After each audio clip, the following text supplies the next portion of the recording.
नमस्कार दोस्तों। 1950 के दशक तक लगभग सभी वित्तीय लेन देन के लिए संयुक्त अरब अमीरात, तब वह एक ट्यूसियल स्टेट के रूप में जाना जाता था, कुवैत, बहरीन, ओमान और कतर से भारतीय रुपये का इस्तेमाल किया जाता था।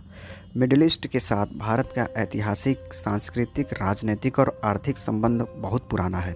व्यापार के लिए सदियों से आना जाना रहा है। एक वक्त ऐसा भी था जब भारतीय रुपये अरब देशों की आधिकारिक करेंसी थी। अपनी आरबीआई वहाँ के लिए नोट छापा करती थी। 1950 के दशक तक लगभग सभी वित्तीय लेन देन के लिए भारतीय रुपये का इस्तेमाल किया जाता था। यह व्यवस्था अंग्रेज़ों द्वारा भारत पर शासन करने समय लागू की गई थी।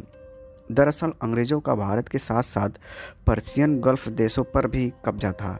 ब्रिटिश हुकूमत ने इन सभी देशों के लिए कॉमन करेंसी रखी थी। 1935 में जब रिजर्व बैंक बना तब उसकी मुद्राओं को उपनिवेश गल्फ देशों में भी मान्यता मिली और यह व्यवस्था अंग्रेज़ों के भारत छोड़ने के बाद भी जारी रही, क्योंकि खाड़ी देश तब भी अंग्रेज़ों के गुलाम थे और ब्रिटिश सरकार ने वहाँ के लिए अलग मुद्राओं की व्यवस्था नहीं की थी।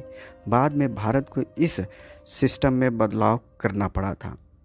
एक बात और बता दें कि भारत सरकार मक्का और मदीना जाने वाले तीर्थ यात्रियों के लिए विशेष हज नोट भी जारी कर चुकी है। 10 और 100 वर्ग मूल्य के नोटों के अग्रभाग पर हज लिखा होता था।